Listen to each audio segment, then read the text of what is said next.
Then we'll move on to the Stage 3 drought update. Ms. Thank Dyer. you. Thank you. My name's Kelly Dyer. I'm the Water Supply Manager, and I will be providing the drought update this morning. So we'll walk through the drought status, the demand status, water supply status, and then review the water supply strategy. So this is our drought monitor that's prepared by several federal agencies, including NOAA. And as you can see, really the entire state had a dry year this year. Our particular region is categorized as being in a severe drought. It's now official per the county records that we have had the 7 driest consecutive years in recorded history in our area. And we have maintained our drought emergency declaration, even though countywide it is showing a severe drought.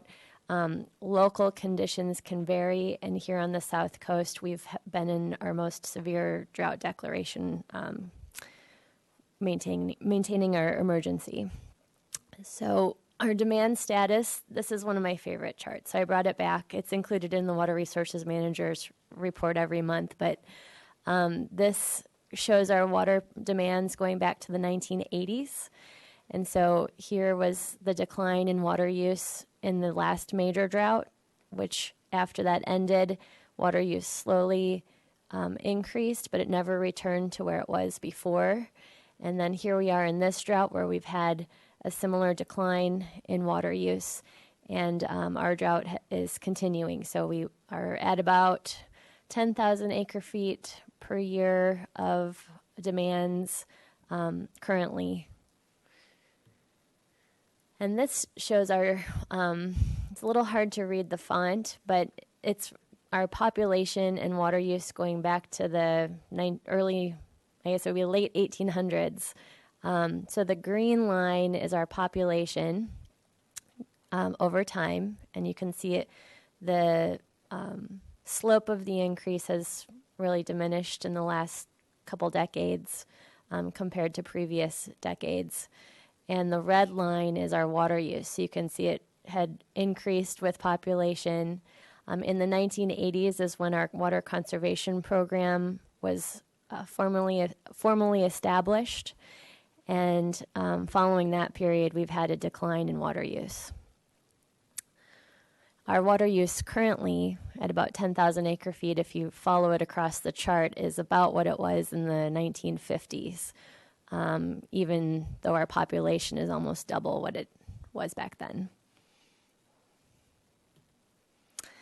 So this shows our 12-month running average for conservation. The top line is our 2013 water use, which is the state's metric for pre-drought demand. And the blue line is our target for the 30% conservation. The red line is where we're, what our actual demands are. So coming in right on target, we were at 29% for the month of June. Our 12-month average is at 34%, which still exceeds the 30% target that we currently have. This is our water sales revenue by month. We don't have the June numbers yet, but overall for the year, we did not see any issues with our revenues coming in below what we had planned. That was really the intent of showing this chart, was to see if there's any shortfalls in revenue, and we expect to end the year currently above our planned revenue projections. Water supply status. So Gibraltar Reservoir is currently at about 87% of capacity. We have had challenging water quality this year. Partially, it was really, we had the Thomas fire, and then really the first flush of that is what came into the reservoir. We did not get significant inflows that would cause significant spilling and flush that out.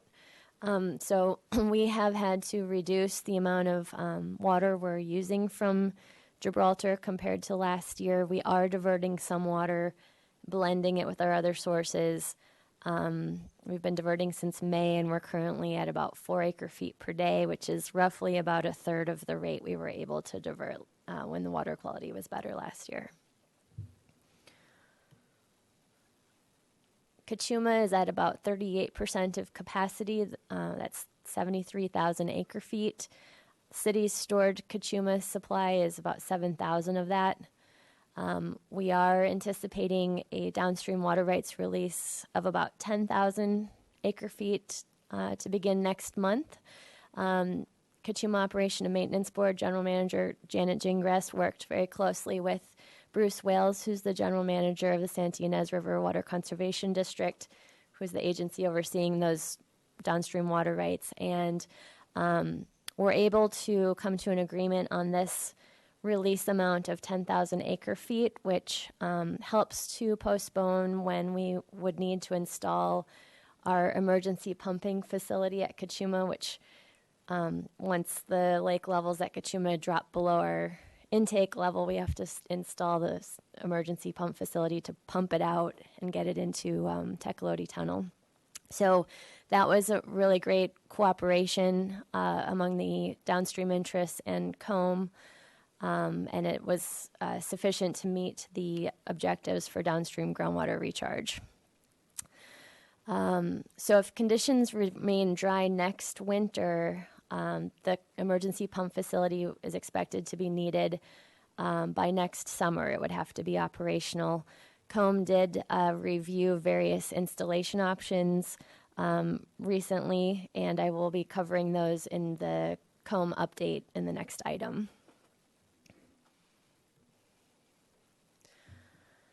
This chart shows our Cachuma storage. So the black line is the storage during the last drought of 1986 to 93 period, and the green line is our current drought. And so you can see the reservoir level really tracked really closely to where we were in the last major drought. However, this drought has extended for a longer period of time. We're now in year 7. And that's where we're at the 40% capacity. We did not receive any inflows to Cachuma this spring at all. So it didn't really, we didn't have any significant increase in water supply there. A lot's changed since the last drought, though I would like to say we did not have the fish requirements for environmental releases downstream of Cachuma in the last drought. This drought was also much drier, so we had fewer inflows. And so I think it's pretty remarkable that we were able to maintain similar storage levels despite having drier conditions and also having environmental releases that didn't exist back then.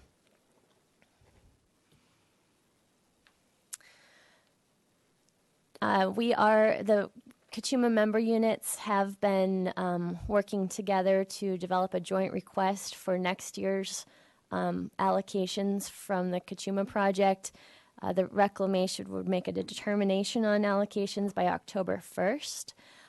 So working together, we modeled the projected available supply and determined by contract that would be 40% allocation. We sent a letter requesting that allocation to the county on June 18th. The county is the master contract holder with the Bureau of Reclamation, and it's their obligation to submit that request to the Bureau. The county has requested an extension before submitting our request to Reclamation. We don't know exactly why or what they're going to be doing, but their obligation is really just to pass along our request to Reclamation. So more to come on that.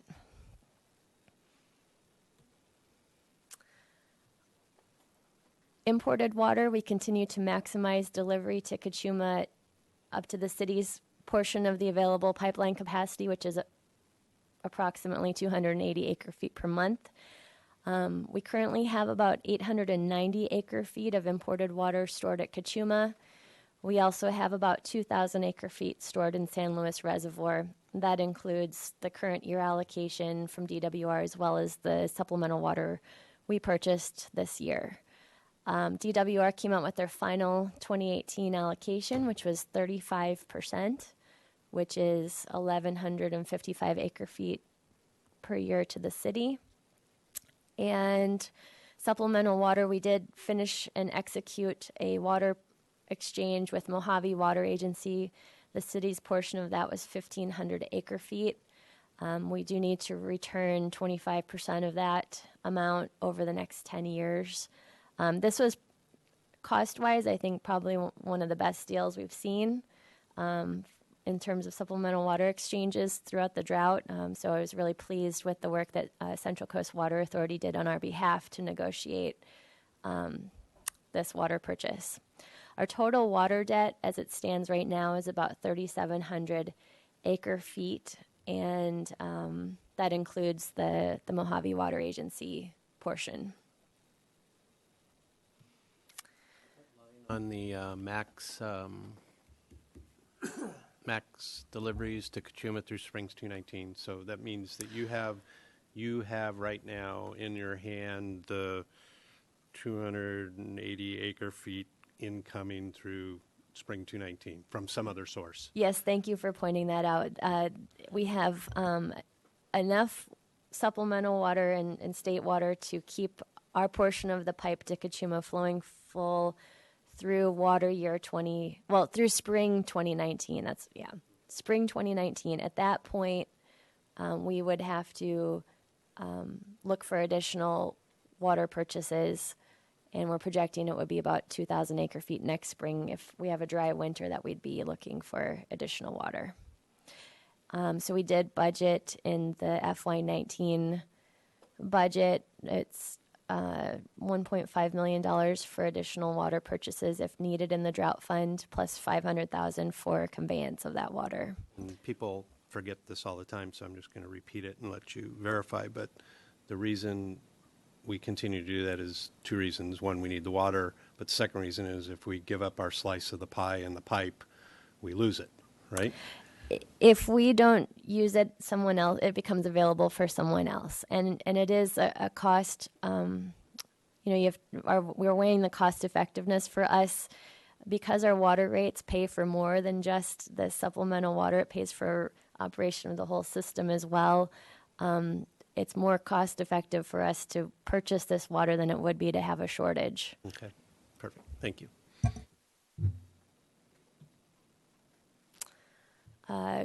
Groundwater, so we currently have 2 wells online. It's really just for seasonal use.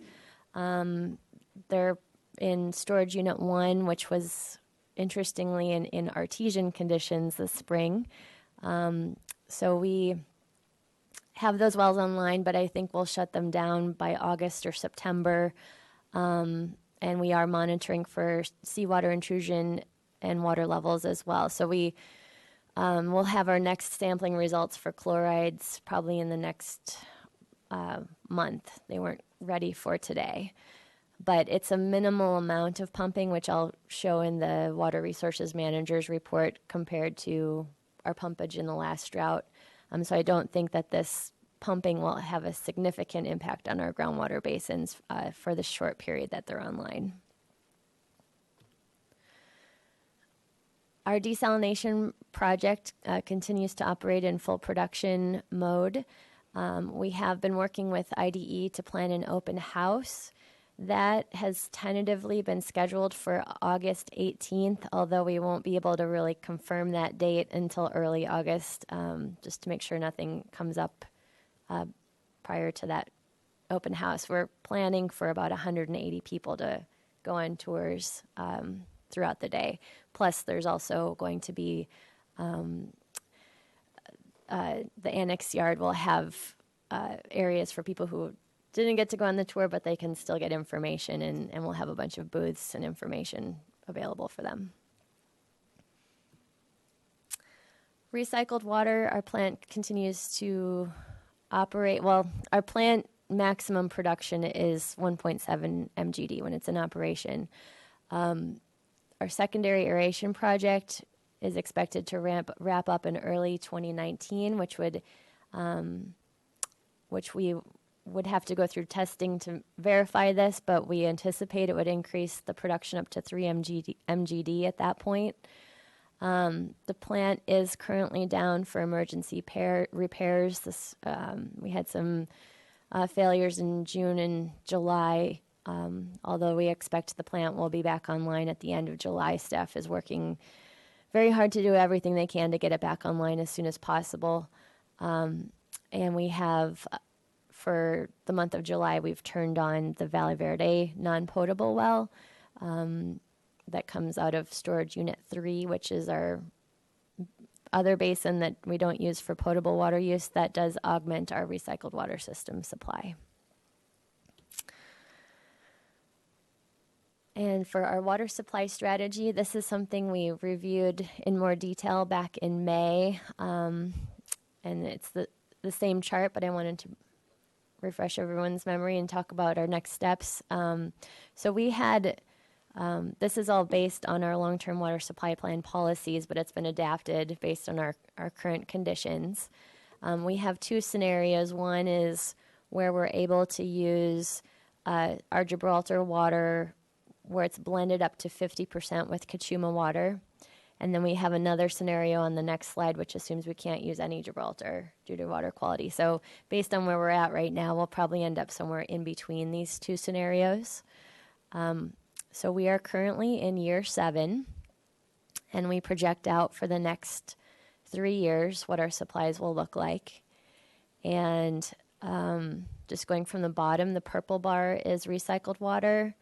The dark blue is our Cachuma allocation. So we've actually, in our planning, assumed no additional Cachuma allocations. The medium blue is our Cachuma carryover. Any water from previous years' allocations that we were able to hold on to and store for future use. The light blue is... Mr. Chair, in year 8, the Cachuma carryover jumps real big. Can you explain that a little bit? Yes. So in this scenario, we're assuming that we can use quite a bit of Gibraltar water, in which case we could carry over our Cachuma for 1 more year. Good, thanks. The yellow is groundwater, so you can see if we're able to divert that much from Gibraltar, we wouldn't have to turn on our wells this summer. We're not seeing the levels that were in this scenario, which is why we've turned on 2 wells, but we would keep it to a limited amount of groundwater pumping.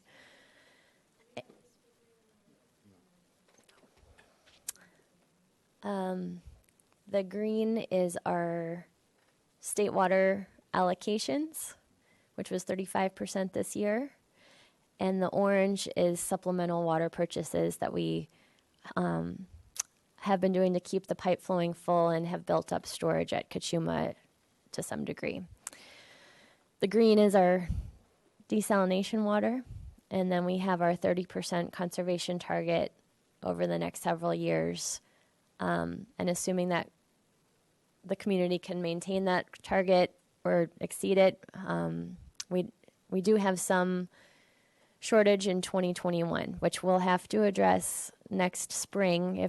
If next winter remains dry, we will have to take some action to close the gap in 2021. And one of the things we'll be bringing back for discussion this fall is a conversation on additional water use restrictions and development restrictions for consideration that would later be recommended in the spring if needed. And so this is the chart showing what it looks like without any use of Gibraltar. So again, we have a gap in 2021, although it's something we can address next spring if conditions remain dry. So the year we're in ends in September, right?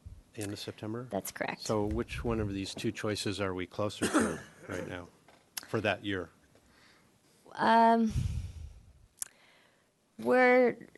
That's a good question. It's only been about 2 months since we've really been diverting Gibraltar water, so it's a little early for me to tell, but I would say We're probably tracking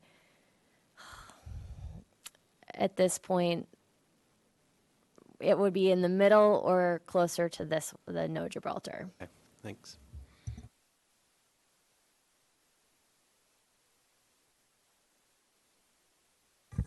Just trying to understand the timeline that you just laid out when you said bring it back in the fall, this coming fall, but we won't know yet if we have a wet winter? That's correct. I think it's really in response to some previous questions that we've received regarding messaging on conservation. I want to make it clear we are voluntarily asking people to let their lawns go. That's always been our consistent messaging. It's really important we continue on that path, that people will let their lawns go.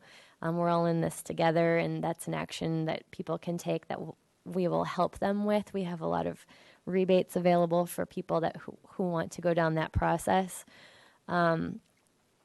We have also been hearing from people in the community on the development messaging is one of our more difficult messages and how it relates to conservation. So in order for us to have a conversation about a lawn ban, we have to couple that with a discussion on development, just from a messaging perspective. So we're going to have that conversation next fall, and we'll have a joint presentation with community development. We are working with them currently to update all of the numbers on what are the demands from new development that we've actually seen. We had that information through 2013, and so we're looking for additional data that covers the last 5 years as well. And so we'll have that data available by this fall to have that conversation. So we'll have that information then going into winter, seeing how it is for us, and then deciding in the spring how it all will play out. Exactly. Okay, Yeah, we thank won't you. be making any recommendations this fall for implementing any of those actions. It is really just to start the conversation.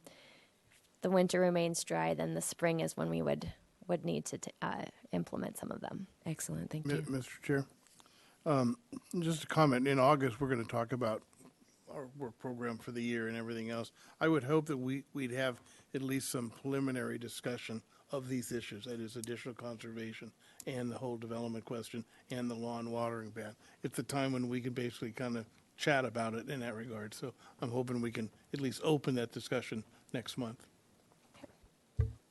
Well, I was looking for a line that I saw, and I realized it's probably it's in the staff report on a project today at Planning Commission, but I'm going to send it to you. But there's a really nice sentence in there on the when they start matching up policy with how a project applies to policy. But there's a line in there on water that just doesn't talk about water, but it talks about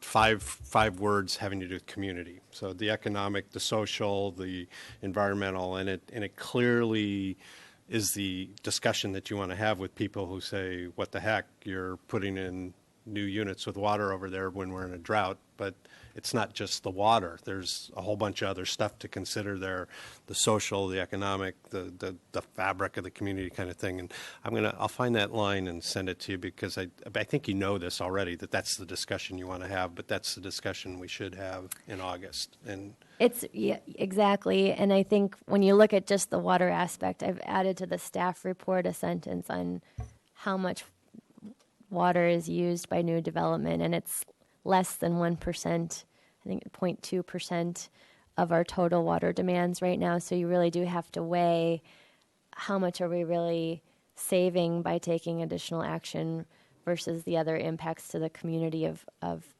halting development. But it's the messaging issue too, because then, there's the perception of development. If we're not getting the message out about the benefits of these projects, then we're getting backlash on the water conservation side. So it's a messaging challenge I think we'll have to address, and we're looking for support from the other city departments as well in having those discussions. I just want to add to that. I'm happy you're bringing in community development on that because, and I'm sure we'll discuss this further, but I'm not sure how appropriate it is for Water Commission to be promoting development or not promoting development if we're staying within our water management. And so I think it is an important conversation to have, whether that even is your messaging to do or not. Absolutely, I totally agree. I think our role is really just to put out the facts on how much water is used by new development projects, and that's it. And we really don't need to be involved anymore, from the staff level at least, in those discussions. And I think that's Water Commission's. I recognize that line too. So. So one of the big items that's growing a lot is water purchases, city capacity.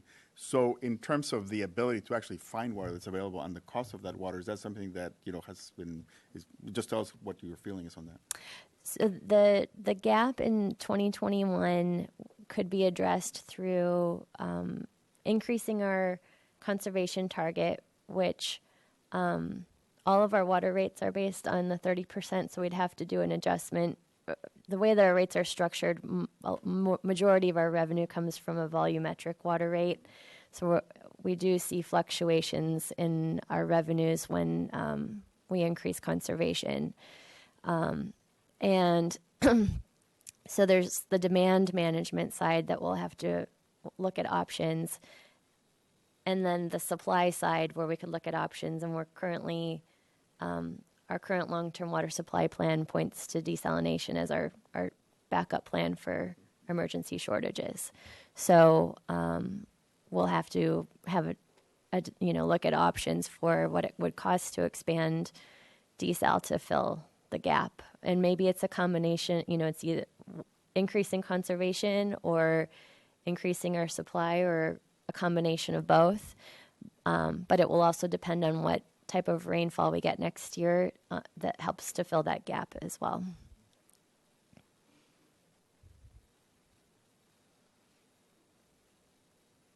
Okay. Yes, and I will say, just one more thing to this. These projections assume no additional supply or inflows to Gibraltar or Cachuma. So to the extent we do get some inflows to either of those sources, it would help as long as the water quality is treatable. Can we go back to the conservation by month slide? As you get there, over the last few years, we've asked the community for extreme conservation, and they've met it time and time again, which has been amazing. So I guess where I get concerned with this slide is we look back in July 17, and we've got like a 40% conservation rate, which carries us through the winter months where we don't get our 30% conservation because less water is used overall in the winter. It's harder to conserve, so that kind of has evened out. So my concern is if we start looking at March, our per month water use is starting to go up and match that 30% conservation, where if we look at past years, it should be going down right now, not up. So I guess I'm a little bit concerned looking at this graph that we're not going to actually keep hitting that 30% conservation if we continue on this trend, even though the community's been amazing. So I guess that's a concern I have seeing this. And I know absolutely, and if we start seeing that the community is not meeting the targets, that's the time when we do need to take additional action on the regulatory side. That's where we'd have additional water use restrictions to make up for the gap if we're not seeing that the targets were met. So I guess my concern is not that we should have more regulatory right now. I'm not saying that. I'm wondering if there's additional community outreach we should be doing, because water use shouldn't be going up in order for us to meet these. What I don't want to happen is in 3 months we're like, we missed our window where the conservation should have happened, which should have been July, August, September, right? That's where we should see these big gaps in water savings from our community. That's what they've done historically. And if we get to October or even if we get to, August and, now we're communicating now it's September, we've already missed that opportunity. So I don't know if there's a plan. I know the conservation team works really hard. Madeline does an excellent job, but I'm just wondering if there's a messaging plan like, hey guys, we're doing good, but we could be doing better, and it'll help us in the long run now. That's a good point. I think we should consider that. And I know it's been complicated with the development messaging as well. But I certainly think from a conservation perspective, in our messaging and our water documents, we need to point out that we're right on the cusp of our target right now. We're not in a place where we're substantially exceeding it, and so keep doing what you're doing, but there's room to do more. Yeah, and that if we don't, there's a risk that at this rate we will have to have additional regulations in the spring, which I don't think is always hard for everybody. So I'd rather have the community do it voluntarily, and it looks like we're on track to have to ask for more regulations, which is not something. It's a hard thing to do. So I guess that was one thought I had. Moving on to desal, you mentioned that there'd be a room in the annex yard for people who didn't get to take tours. Is there going to be a process for tours? What's that gonna look like? And Madeline Ward is the one who's been working very hard to organize all this. There will be a process. There's only a small group that can go on a tour at a time, so there's going to be several small groups cycling throughout the day. And I think there's going to be a sign-up sheet, so it's really first come, first serve on who signs up. And then if you didn't get onto the sign-up sheet, you could still come in next door and get information. There will be more tours. This is the first time opening it up to the public, and we're going to see how it goes and work out some of the kinks. And then eventually, probably a few months down the road, we would try to schedule regular tours for people on a more regular basis. So this isn't going to be the only opportunity for people to come and see the plant. There will be future tours as well. Yeah, maybe just consider that there are maybe some open to the public times and some set scheduled times, because I could see that being a disaster if you've got 300 people showing up at 8 a.m. and then waiting around all day to try to get into a tour. That could not help the PR of the desal plant if it was, if there was some time certain and some, hey, you can't sign up, come and we'll try to get you in. Maybe if it's a mix. I know I would hate to go and stand there for like 4 hours and wait to get a tour. I'd probably be pretty upset. Recycled water. Can we talk a little bit about that? That we can, if it's related to the recent occurrences. That's going to be part of the water resources managers and wastewater managers report, which is at the end of the meeting. So I'll hold on to those questions then. But I do want to talk about that. Okay. Thank you. Other questions? Yes, I want to second Commissioner Bernie's observation on that particular graph, and I hope that, again, if just a second, you see the savings that we had during last summer, and now we're going into the summer, and that trend is up. If July and August continue to be on that trend, we're going to be again, way off target in that regard. So I would hope that the discussion we have in August, again, kind of looks at the what-ifs. If that continues, what are the things we're looking at in terms of regulation? Because as I recall, the lawn watering ban, we're talking 300 to 800 acre feet max, but a lot of that's already been, kind of in place. So again, I hope that discussion becomes, we open that door for discussion in August where we can, chat about it.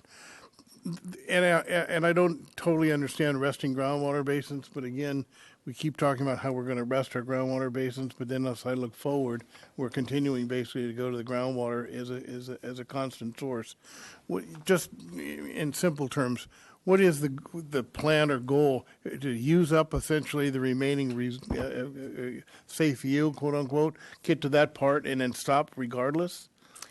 Well, yes, and so groundwater is considered our backup an emergency supply when surface water is not available. So when Gibraltar filled, that was our opportunity to start resting the wells and shift to our surface water that was available. The planned projections for groundwater supply are within the estimated drought yield of what's remaining in storage without causing significant seawater intrusion. And it's based on USGS modeling. And so at that point, yes, I mean, the what we've shown in these projections would be what we expect to be remaining. So if the drought extends to an 11th year, we would not plan to use groundwater at that point, and we'd have to have another source or to replace that. So I would think, again, in our August discussion, kind of the critical path thinking relative to expansion of desal, because that's going to be the only real option that we might have. When does that start to come into play? So hopefully that all that comes together in a, if you will, a strategic discussion in August. Go ahead. I just want to come back to that again in response to Commissioner Burney's comments. I really encourage decoupling the message from development. I just heard you say that it's complicated to message to people to conserve because it's tied in with the development message. Water Commission, in my view, does not need to be making a development message at all. That questions about that can be referred back to council, can be referred back to community development. Your message, our message in water is to conserve, and it should not be a complicated message about, someone having questions about development. I question that there's development. The rest of the council does not share that view, but really can go back to ask City Council, ask the community development planning. It's really not the water department's job to monitor, either encourage or discourage development, and I think the message needs to be to conserve, each individual to conserve, and that shouldn't be a complicated message at all. Thank you for those comments. Yeah. Kind of on that note, too, I'll just get in my monthly rant on resetting the bar graph. I know you're going to complicate it and say it's part of the long-term water plan, it's part of the rate thing, but, it's clear to me that between 10,000 and 11,000 acre feet is the number where you should be conserving from. We shouldn't be conserving from 15,000 or 16,000 acre feet anymore. We did conserving, and we did please conserve more, then we did super extraordinary, thank you conserving.